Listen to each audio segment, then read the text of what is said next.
all of you on this call. I am I'm so happy to we're so far away from everybody that it's just nice to see familiar faces. So it is so good to see you. Before I get started, I kind of wanted to ask the question, how many are in the empty nest now? Raise your hand if you are. A lot of us are. How many have like maybe in the next couple years, 3 or 4 years, you will be going there? Anyone? Okay. And then I know my daughter Jenna is on the call and she has younger kids, but now she's getting to the place where she knows, okay, it's coming. It comes to all of us, right? So that's just a stage of life that comes. And so I just kind of wanted to start with that. But no matter what season that we're in, we know the Word of God says that Jesus Christ is the same yesterday, today, and forever. So that means He's unchanging and He has us no matter what season that we're in. And these seasons are difficult, by the way. Many emotions. So they're very difficult. There's many different facets of the empty nest. So it was kind of hard to narrow down to just like a couple of things, but I just wanted to present maybe some things that I learned. And by the way, I learned even by doing this. I was researching things and I learned. So everyone will feel differently going into the empty nest. It's almost like grief. There's different stages. And so everyone will look at it differently. Some the first emotion I think that a lot of people feel is sadness and loss. And how many of you felt those emotions? And I think when we spend 18 plus years being a mom, then all of a sudden our babies are grown and they don't need us anymore. And we feel like, what do we do with ourselves? So we get sad and there's a sense of loss. I remember well, I have 3 grown daughters, and I remember well, as each one of them left home, it got harder and harder. And I don't think I remember like got the full impact until the last one left home. And then I'm like, and so you go into those bedrooms and you sit there and you're like, what happened? Like everybody tells it goes by so quickly. And we don't believe it when we're young because it seems like the days are so long. As they say, the days are long, but the years are short. It's so true. And all of a sudden they're gone. And here we were sitting with ourselves and maybe a spouse, sometimes not a spouse. And you're like, what happened? They just grew up and they went to college or they got married, and we experienced that sadness. And you know what? It's okay to sit with that sadness for a little bit because we will feel that sadness. We will feel loss. Sometimes we even have grief. Like there's grief over it. Like I hate to compare it to a death, but like we have lost something in ourselves because we're no longer feel like we have that place where we need to guide them and all that stuff anymore. So sometimes we can experience grief. But the biggest thing about that one is don't get stuck there. Realize that this is part of life. Don't get stuck in your grief and go on. Hopefully for most of you, the next emotion is joy. Like there's fun in this stage of life. My 3 daughters are my best friends in the world. And I love doing life with them. I'm fortunate enough to live by them. When we first came to Pennsylvania, everyone told us, make sure you leave there before your kids get married because you'll be stuck. And so that is true. We were, but those 3 girls married guys. Jenna went to Bible college and married Nate, who was from Missouri, and he had a desire to help in the church here in Pittsburgh just as much as, his overall plan is to stay here for the rest of his life. And so that is true. They were stuck, but now we are fortunate enough to get to worship with them every Sunday. So for us, we are very fortunate that worked out. Not always does that happen. So, but there's great joy in this part of life. Sometimes you get grandbabies. And if you have those babies, you know what joy that is. Like there's joy in having those grandbabies around. So not just because you're experiencing a new stage does not mean you can't enjoy that stage. Even if they get married and they live a ways from you, which I know some of you have that experience. Um, thank goodness for Zoom. Thank goodness for calls that you can make and actually see their little faces, and actually stay in touch. Years ago, they didn't have that. I'm sure Miss Ruth can attest to that. That you just did not have that closeness there. So find the joy in this new stage because there is joy there. And you have a newfound freedom, right? You can go anywhere, anytime you want to go because you have the freedom to do that. When you have babies at home, that's not the case. You have to go and you have to take those babies with you. So there is freedom in an empty nest as well. So after you allow yourself to experience those deep emotions, you have to redefine the relationship. And you have to remember, this is permanent, right? You don't really want them back at your house because you want their lives to be full and you want them to experience those things as well. So if you spend most of your time caring for your children, now this won't apply to all of you, but if your spouse is still living, or you are still married, it might look different for you than it did whenever you first met. Do you remember those days when you first fell in love and you thought that they were, hung the moon? Well, after you have chased kids and ball games and other activities that you might look at that person and not even know who they are. Like, who is this old guy sitting here? Like, this is not who I married. And sometimes you might feel like this is difficult. So you have to redefine that relationship. You have to start with romance again. Start with those things, make your relationships better. Have you guys heard of gray divorce? That is when there's divorces, and according to USA Today, for couples over 55 since 1990, divorce has actually doubled. Did you know that? For people over 65, it has tripled. So while the rate of divorce has declined for young people in America, which is wonderful, the rate for divorce in older people in what they call gray divorce has tripled in some cases. So we have to look at that person and say, okay, this is worth fighting for. They say that if you will stay with it for at least 10 years, stay with it a few years and just keep trying, that you will get that relationship back. But if you give up, of course, you won't. So, and guys, by the way, men experience the empty nest syndrome too. Like some people are more emotional. Some guys are more emotional. My husband is if you know him, he's a very emotional person. I am not. I tell him like our roles are kind of like, I am emotional, but I'm not as emotional as he is. And that's not a bad thing. He's just an emotional, he just is. And so they will experience the empty nest too, along with us.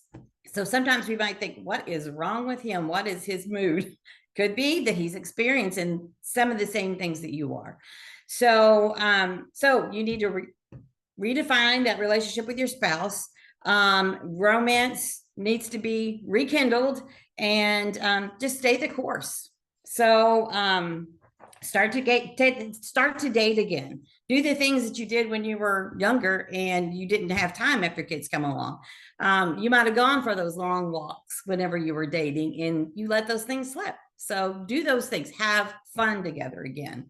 And if it's bad, find a good Christian counselor, and do some work. So if you're single through divorce or being a widow, this will look a little bit differently for you because there will be a little bit more loneliness because it's just you at that house. So it looks different for everybody. But that lets me say that, so not all couples are the same. But another relationship then you can work on is the one with your adult kids. This is difficult for everyone. But if I could give you any advice, which I don't have all the answers, believe me, So I want you guys to participate in this. So if you'll unmute yourself whenever you can and participate, how you interact with your adult kids will set your course for the empty nest.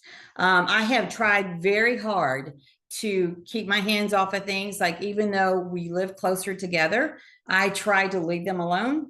I try to let the kids be like their own person, let them make their own mistakes, let them have their own victories.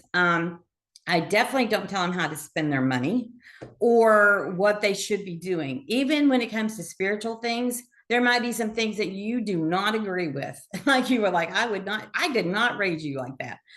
But sometimes you might have to back away a little bit and let them come back to it, because studies show that if you do not push and you do not stay on them, they will more than likely come back to what their beliefs were.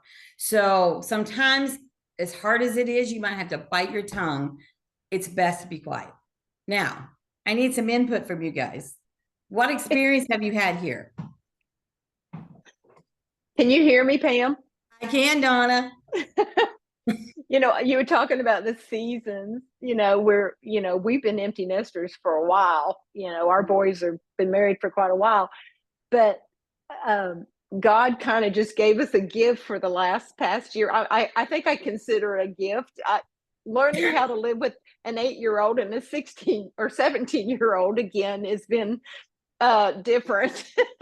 Right. It's been a blessing, and we've learned a lot through that. We have learned that. I mean, not everybody moves in with their daughter-in-law for a year, but that's just the circumstances that we're in right now. We by the way, we did close on our house yesterday, so yay. But I have learned that they teach me. My boys teach me, and a lot of people say, well, you're more knowledgeable than they are, you're older, but no, sometimes they understand the life that and the world that we're in right now. They understand it a lot better than we do.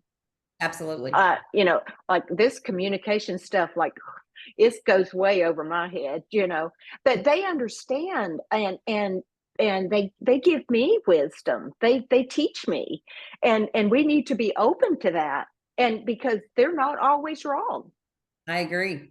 Sometimes In fact, we're wrong, absolutely. and we Our way need of to doing say, it. Yes. yeah, change is not bad. Things changed in Jesus's day. you Right. know um, Things weren't always the same. Things changed, and the world changed, and as it has progressed through the years. So yes, we can learn from our kids, and it's not a bad thing. I agree with you 100%. I have learned so much. I actually play the keyboard in our church. And at first, switching from all hymns to some of the praise and worship was difficult. It stretched me like a long ways. Yeah.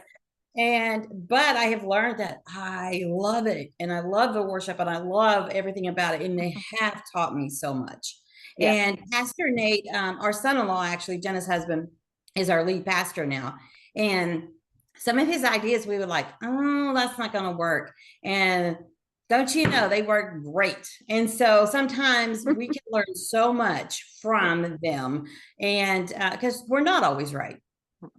We're not. No. Anyone else want to chime in here? So I don't know if, I think we're not always right. Our kids are definitely, they, like Donna said, there's so many improvements that they can make to our world. Now, we're not always wrong either, but definitely we can learn from each other. We can definitely learn from each other. But I really think that redefining that relationship with your kids, let them be human, let them be adults, let them make mistakes, let them raise their kids. You don't need to tell them every move to make. They're adults, they can do it. But be there as a support. That's what I try to be. I want to be that support person. I want to be that person. If they need somebody, you can go in and you can be that person. But definitely let them be who they are. They will not appreciate it if you try to control them. Neither will their spouses. Definitely not. Would you agree? Yes. So that is one thing I would say. So redefine that relationship. Also, your friendship, redefine friendships. This is the time that you can go back and you can actually find those friends that maybe you may not have taken time for. And I know there are some people that I had not seen a friend that usually goes with me. We have a little outing like maybe once or twice a year. And I had not seen my friend for a while. And when we got together, I found out some very sad health news with her. So we have rekindled that friendship. And I had not taken the time, and I was kind of kicking myself because I had not taken the time that I needed for that friendship. So in this season of life, you need your friends because there will be health concerns. There will be things that'll happen in your marriage. There'll be things that happen maybe with your adult kids that you need each other. So redefine those friendships. Those people in your life that you might have neglected. Redefine those friendships. Find new friends, by the way. That's okay too. You can always find new friends. You could go for walks, you can go for coffee. Now you have the time to do those things. So redefine those new friendships. And so another experience, like after you have gone through the emotions of everything, and after you have thought, okay, this is it. I'm here in this phase. There's not a thing I can do about it. And so I need to discover who this is. By the way, you might have joy and and sadness at the same time. And that's okay because you'll eventually work through that too. So, like I said, just don't get stuck there. But after you've redefined all those things, then you have to look at yourself and say, okay, what's my purpose? That's a difficult one. Who am I? Like after, like I'm not like a mom of little kids anymore. Who am I as a person? Are you guys struggling with that in this season? Because I can tell you that I am. Who am I and how can I best help? How can I best be of service to God? Um, One thing that I have struggled with is okay, so Tom, at the same time he became a professional counselor, he stopped being the full-time pastor.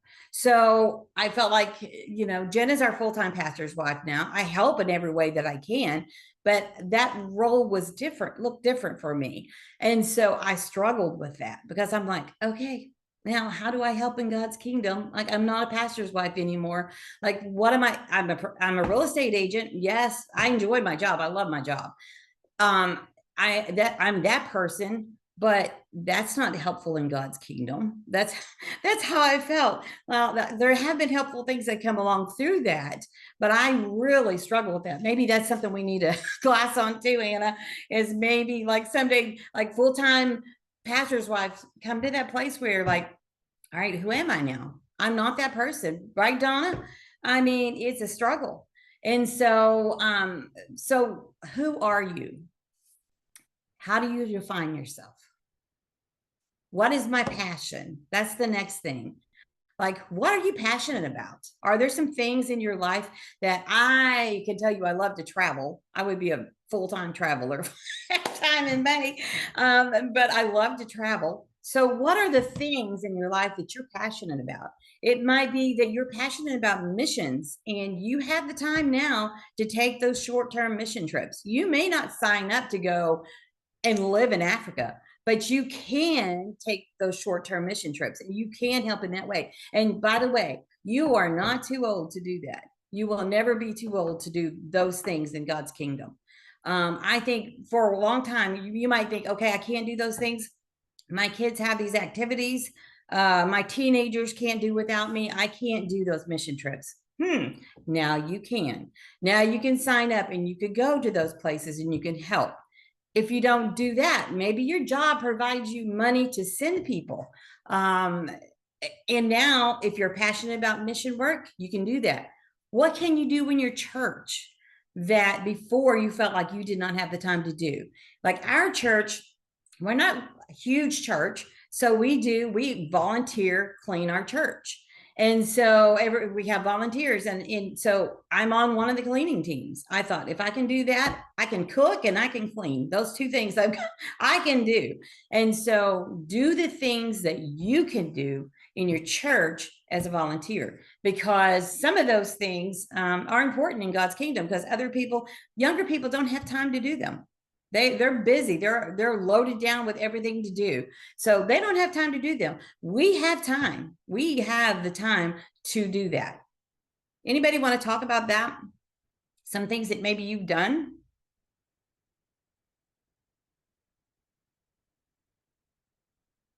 Don't all speak up at once. I said I can't hear anybody talking. I know. Come on. I joined, like I'm singing in the worship team. I love it. Like Right. I'm not too old to do that. I No, love it. I'm enjoying it. And I started substituting at the Christian school where the kids go. I love it. You know, that's it's awesome. something I would have never thought I would do. But there's just things I can do now that I've never had the opportunity, you know, and we're just it's a witnessing thing for me. Like I'm able to witness to these kids, and it's awesome. I love it. That is awesome. I love that. We went to actually it's been it was right before COVID. So I guess it was 2019 was my last mission trip that I took to Bulgaria. And I was, I think, the oldest one from our church that went. And I thought, oh, I'm gonna like, am I gonna like drag these people down? I'm not gonna be able to do, but you know what? I could get out there in the middle of that parking lot and pick up old glass and help build we built a school, like their activity set and stuff. And so I found out I could do those things. I wasn't prevented from doing those things. And so I loved it. And I'm going to go back. Whenever I get the opportunity, I started to go to Jamaica today or this year with our church, but I'm watching the kids instead. But next year I plan on going. We're not too old to contribute to those things. Susan, you were going to say something? Yeah, like Ruth, I was a missionary in Japan, and we've often thought we had a coffee shop ministry there, and we thought if there was just even a retired couple that could come and just run the shop, so that we could do the other evangelistic type things, or there's lots of jobs on the mission field that even if you don't speak the language or whatever, you can be really useful. That's awesome. Yes. And we think we're too old. You're not too old. You can do these things. I know Lisa and like a crew of them, Melissa, like they've been to Pennsylvania. They've been up here to help us and just seeing what we do here. Vicky's been here. I mean, there are jobs out there that you'll be useful in. How many of you feel like you are not useful anymore? Is there anyone? Because you are. You're useful in God's kingdom. And so now you have the time. You have the time. You can do this. If you feel like you can't go yourself, send others, because someone can go. But I feel like you could probably go you can go. You can do it. So another thing, don't compare yourself to others. Like if you start a new venture or you start doing something else, don't say, I can't do that because I'm older, I'm not any use anymore. So don't compare yourself to others, because that will kill you. You are capable and you can do it. So if you might want to start a new business. You might want to become a real estate agent. It's a rough market right now, but I mean, there are things that you could do to support the church work, or, like I said, volunteer in your church. Like there's many people that will not clean your church, but if you see the need to go in there and clean, like those jobs like that, I feel like, okay, Lord, I can do those things. There's nothing wrong with that. I can do that. But whatever you do, keep going, keep moving, take one day at a time, persevere through this. You can get through it. You will. And know your worth. Your worth does not come from your job. It doesn't come from even your home, your family, your passion. Your worth comes from Jesus. And I'm so thankful for that he knew me before In Jeremiah 1:5, it says, before I formed you in the womb, I knew you. He knew he knew I was only going to be 5 feet tall. He knew my shortcomings. He knows how anxious I get when I try to talk in front of people. He understands that I jumble my words and I mess up. He knew me and still loved me and had a job for me. And so I'm thankful for that. Matthew 10:30 says, but the very hairs of your head are all numbered. Every single one. If you, whether you have a lot of hair or the lady that does my hair, she says, you have just so much hair. And I do have a lot of hair. It doesn't look, but mine's real fine. Vicky has a lot of hair. He knows every hair, Vicky. He knows every hair. And he's concerned about you. Like he knows where you're at. He knows that you feel like you're not useful. He knows that you feel like, I don't know what I'm going to do with myself because my kids are grown. Nobody needs me anymore. But guess what? They do. They do need you. The empty nest is just another phase in life. Realize where you are, that it's permanent, and you're going to be okay. You're going to make it through there like everybody else does. Like, watch your options. You're going to make it through the empty nest. You'll be fine. If you aren't there now, prepare yourself to get there because it is a coming. My daughter Bobby is on here. Bobby has one that's married with a baby. She has another child that is dating seriously somebody, which we don't know. Like it might be a year. Who knows? And then she has a boy that's at home that would love nothing more than to have his own place because he's an old soul. But she realizes this is coming and it's coming quickly. And so if you live very long, you realize how quickly it does come and go. So it's coming. But if you're having problems navigating through it, like if you are stuck, it's called empty nest syndrome. It is a syndrome. The symptoms are loneliness, loss of purpose, lack of control, anxiety, and emptiness. And if you're still feeling those things and you've been an empty nester for a while, you need to seek help, like professional help. See a counselor. Together we can make it, girls. We can. If you see a sister that needs help in that area, help them along. Find joy in your relationship with God. Most of all, grow closer to Jesus. Serve others and be a light. And that's mainly what I have to tell you, but I would love to hear you guys talk as well. Hi, my. And I'm going to stop the recording now. So